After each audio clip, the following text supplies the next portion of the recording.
안녕하세요. MZ입니다에서 연출을 맡은 이도윤입니다. MZ세대의 일원인 저희가 직접 MZ세대의 자기 표현 방법과 그 일상을 담아내고자 이 다큐멘터리를 제작하게 되었습니다. 저희가 만든 다큐멘터리가 다양한 세대의 사람들이 MZ세대를 이해할 수 있는 계기가 되기를 바랍니다. 감사합니다.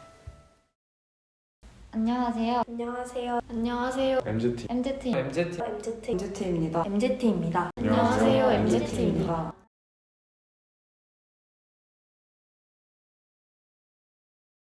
MZ세대는 1980년대 초에 출생한 밀레니얼 세대와 1990년대 중반부터 2000년대 초반 사이에 태어난 Z세대를 통칭하는 단어입니다.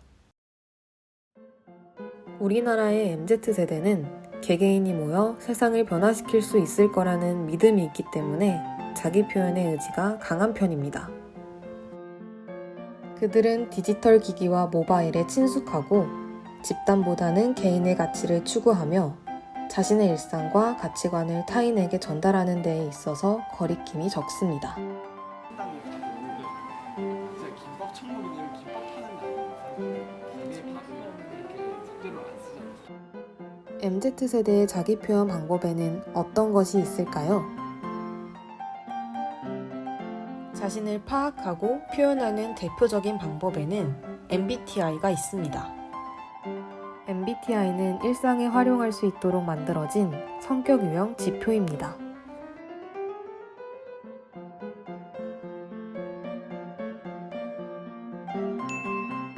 성격 유형 검사인 MBTI를 넣음으로써 지원하신 분이 어떤 성격을 가지고 있는지도 알게 되고, 이 MBTI만 적는 것이 아니고 자신이 생각하는 자신의 성격을 적기 때문에 더 좋은 지원자를 뽑을 수 있게 하기 위해서. 기본적으로 저희가 신입생 친구들을 잘 모르는 상태에서 가장 그 친구들을 빠르게 파악할 수 있는 방법이 뭘지 생각을 하다가 MBTI를 알게 되면은 이 친구가 기본적으로 감정적인지 아니면 이성적인지 아니면 외향적인지 약간 이런 것들에 대해서 간략하게나마 파악할 수 있기 때문에 지원서에 MBTI를 넣었습니다. 그렇다면 사람들은 왜 MBTI에 빠지고 있는 것일까요? 네, 알고 있습니다. 네, 해봤습니다. 저는 ISFP, ISFJ. INFP, INFP입니다. 주변 친구들이 하기도 했고 제가 제 성격에 대해서 알고 싶어서 하게 됐습니다. SNS에 들어가서 우연히 봤는데 MBTI 게시물이 굉장히 많이 있더라고요. 그래서 저도 궁금해서 한번 해봤던 기억이 있습니다. 그 SNS에서 우연히 약간 MBTI별 특징? 이런 거를 봤는데 제 성격도 약간 궁금해가지고 한번 해본 적이 있습니다. MBTI가 SNS를 타고 공유되는 것처럼 사람들은 SNS를 통해 자신의 개성과 생각을 전달하고 표현합니다. 그리고 직접 사회운동에 참여하며 직접적으로 가치관을 드러내기도 합니다. 이렇듯 MZ세대 자기 표현의 또 다른 방법으로는 SNS가 있습니다. 안녕하세요.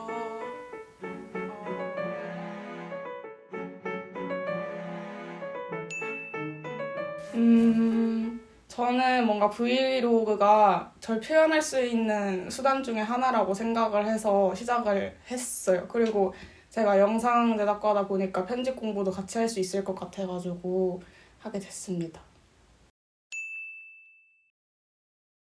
저는 일상을 주로 하긴 하는데 뭐 저희 학교라든지 아니면 뭐 패션이나 액세서리 같은 것들 위주로 콘텐츠들도 하고 있습니다.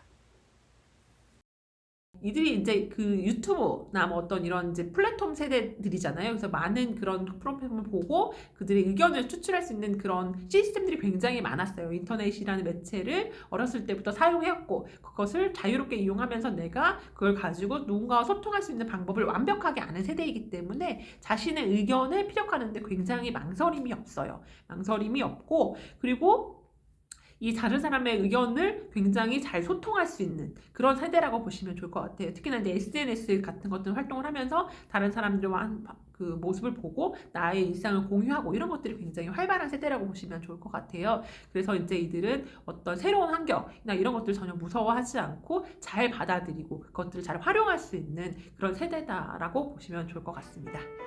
자기 표현은 소비 형태로도 드러납니다. 미닝아웃은 소비자 운동의 일종으로 개인의 신념을 소비 형태로 표출하는 것을 말합니다. MZ세대는 소비를 통해서도 자신의 가치관을 드러내며 자기 표현을 해오고 있습니다.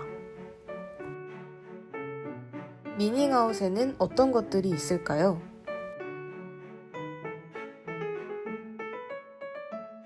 저희는 우선은 좀 행복하고 좀 더 건강하게 살고 싶은 마음이 있었어요. 근데 그거를 이제 친구들이랑 얘기를 나누다 보니까 이게 제로 웨이스트로 연결이 되더라고요. 그래서 자연스럽게 제로 웨이스트 샵을 열게 됐어요. 어떻게 보면은. 네, 저희 매장에 10대나 20대 분들이 좀 많이 오시는 편이세요. 오시면은, 여기 그 제로 웨이스트 그거 있잖아, 뭐 쓰레기 줄이는 거, 이런 식으로 말씀하시기도 하고, 그래서, 그래도 제로 웨이스트라는 걸 자체를 좀 어린 분들도 많이 알고 계시고, 또 그게 하나의 문화로 좀 받아들여지고 있구나라고 생각하고 있어요. 원래 내가 쓰던 물건도 조금 더 친환경적으로 쓸 수 있거든요. 그래서 그런 것 중에 하나가 국내적으로는 그 유리 빨대 같은 게 잘 생산이 안 돼요. 그래서 뭐 그 중국 쪽에서 들어오고 이런 경우가 많은데 많은 분들이 다 국내산을 선택해줄수록 그런 게 더 많이 생산될 수 있고 더 많이 소비될 수 있거든요. 그래서 그렇게 하나씩 저희가 다 같이 좀 더 힘을 모으면 좀 더 많이 그런 친환경적이고 또 탄소 발자국을 없앨 수 있는 물건을 많이 만들 수 있다는 거. 한 분 한 분이 소비할수록 이제 그런 힘이 생기는 것 같아요.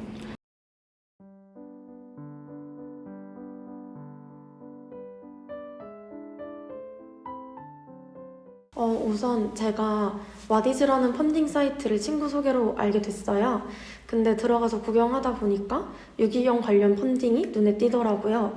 제가 평소에도 동물 복지 관련 문제들에 관심이 많은 편이기도 하고 그리고 어릴 때부터 강아지를 키워서 강아지 관련 문제에도 유독 관심이 많은 편인데요. 해당 펀딩이 그 유기동물 보호소 후원금 부족 문제를 돕기 위한 펀딩이라고 해서 눈이 더 갔고 그리고 그 보호소 안에 보호 중인 강아지 4마리를 보게 됐는데 그래서 더 눈이 갔던 것 같습니다. 그래서 강아지도 도울 겸 텀블러도 살 겸 펀딩을 하게 되었습니다. 이들은 그 변화에 유연하고 새롭고 어떤 이색적인 것을 추구하고 자신이 좋아하는 것에 돈을 쓰는 것을 좀 아까워하지 않는 특징이 있어요. 그래서 그 디지털 환경에 이제 익숙한 이 MZ세대는 어떤 모바일을 우선적으로 사용하고 최신 트렌드에 굉장히 민감하고 남과 다른 어떤 이색적인 경험을 추구하는 특징을 보입니다. 특히 이제 MZ세대는 SNS를 기반으로 하는 유통시장에 강력한 영향력을 발휘하는 소비 주체로 부상하고 있어요. 이들이 이제 조금 더 5년, 10년이 지나서 어떤 경제적인 안정까지 갖게 되면 훨씬 더 큰 그 소비의 주체가 되겠죠. 이 MZ세대는 사실은 이제 집단보다는 어떤 개인의 행복을 조금 우선시하고요. 소유보다는 어떤 공유, 구독이나 공유 이런 개념들을 조금 우선시하고 하는 이제 집단이라고 좀 보시면 좋을 것 같고요. 이제 그 미래보다는 어떤 현재의 가치를 굉장히 중요시하게 여겨요. 그래서 현재를 좀 즐기고 내가 플렉스한다는 말을 하잖아요. 내가 어떤 나를 위해서 어떤 소비를 하는 것에 아끼지 않는 특징을 가지고 있다고 보시면 좋을 것 같아요. 이렇게 MZ세대는 자신의 생각과 가치관을 다양한 방법으로 전달하며 자신을 표현합니다. MZ세대는 어쩌다 이러한 자기 표현을 즐기게 되었을까요? 우리는 모바일과 디지털을 통해 나 자신을 뚜렷하게 표현하고 내가 어떠한 가치관을 지녔으며 그 신념을 갖고 어떻게 살아가는지 다른 사람에게 공유하는 것을 즐깁니다. 트렌드에 민감하고 빠르게 변화하는 사회에서 각자의 개성을 나타내고 있는 우리. 그렇다면 여러분은 자기 표현을 어떻게 하고 계신가요? 여러분은 자기 표현을 어떻게 하고 계신가요?